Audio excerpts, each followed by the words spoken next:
They're trying to evict my 78-year-old grandfather from the ranch our family has owned for 4 generations. I'm hundreds of miles away, working to pay for repairs, when the HOA president, Margaret Hensley, slaps a $5,000 fine on us 30 days to pay, or we lose everything. She thinks my frail grandpa is an easy mark with me gone. She's dead wrong. What Margaret doesn't know about me will unravel her greedy little plan. I'm speeding back to Idaho, and when I get there, this woman with her smug grin is about to learn why you don't mess with the wrong family. The call came from my deputy, Lisa Monroe, her voice sharp with urgency. Tom, get back here now. Your grandpa's in deep trouble with the HOA, and Margaret Hensley's moving in for the kill. I was hauling lumber in Wyoming, sweat soaking my shirt, when her words hit like a punch. Our ranch, nestled in the rolling hills of Clearview, predates any HOA by decades. My great-great-grandfather carved it out of sagebrush and dreams when the only road was a dirt track. I made the 6-hour drive in my battered Chevy, pushing the engine until it groaned in protest. The Idaho landscape blurred wheat fields, pine forests, then the familiar valley of home.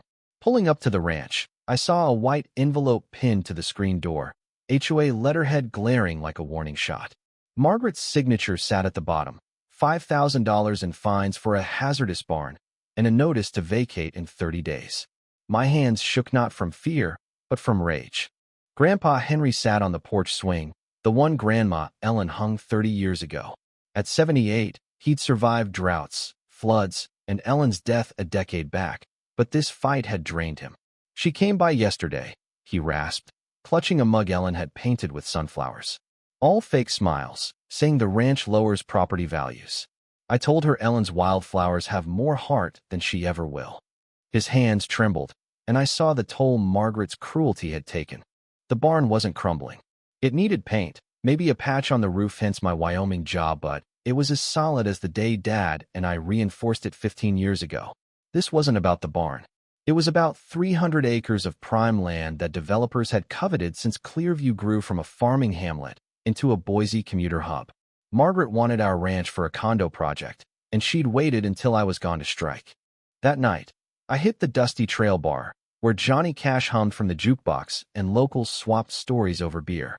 Sam Carter, the bartender, slid me a bottle and leaned in. Heard you were back.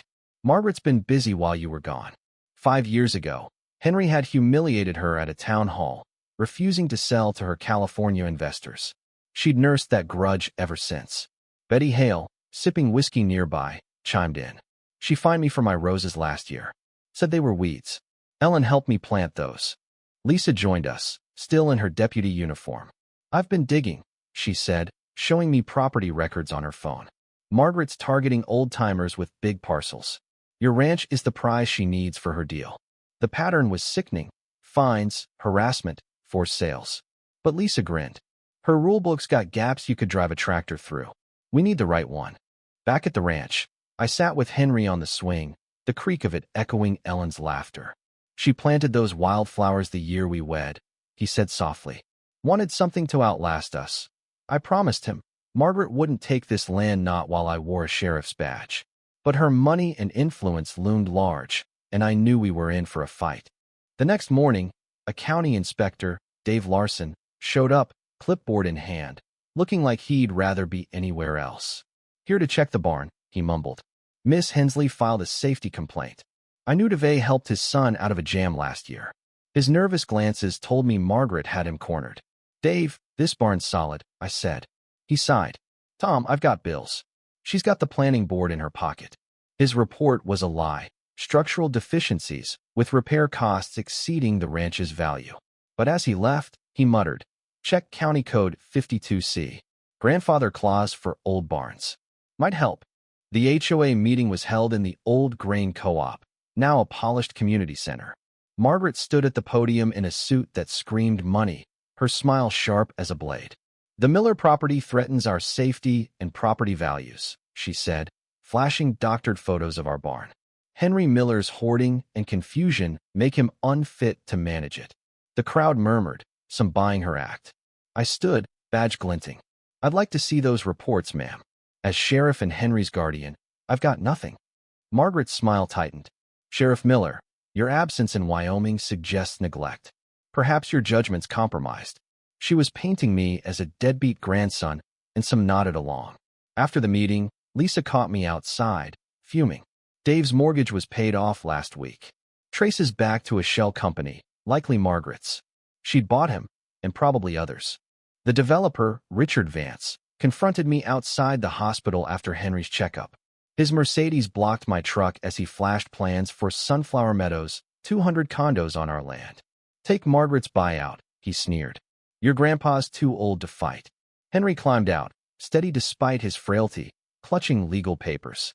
This land's about love, not money, he said. Tell Margaret she's wasting her time. But the effort cost him. He collapsed, papers scattering. At the hospital, Dr. Lopez was blunt. Stress could kill him. Stop this. Lisa handed me Henry's papers, a conservation easement, signed weeks ago, barring development on the ranch forever. He'd been planning this, but kept it secret. Why? Worse, Margaret had filed a complaint, claiming I abused my authority. The next day, Commissioner Howard suspended me, taking my badge. Check the county charter, Article 9, he whispered. Might help. We fought back with Legacy Day, a festival at Pioneer Park. Locals poured in, drawn by chili and music, staying for stories. Fred Baxter shared how Henry fixed his roof after a storm. Mary Cole spoke of Ellen's gardening lessons. Henry, against the doctor's orders, took the stage. Margaret sees dollars where we see heritage, he said, spotting her in the crowd. There's the wolf in sheep's clothing.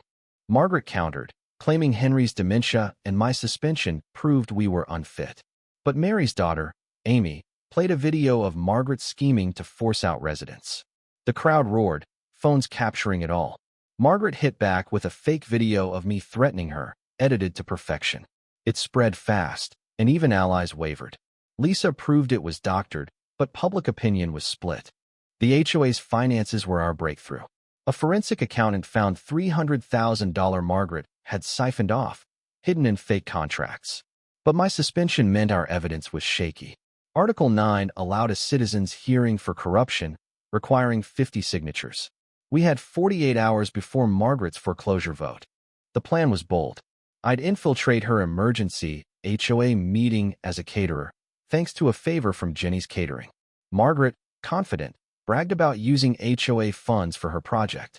When I accidentally spilled water near her laptop, she opened a private folder, revealing her embezzlement to the room. Commissioners gasped. Chaos erupted.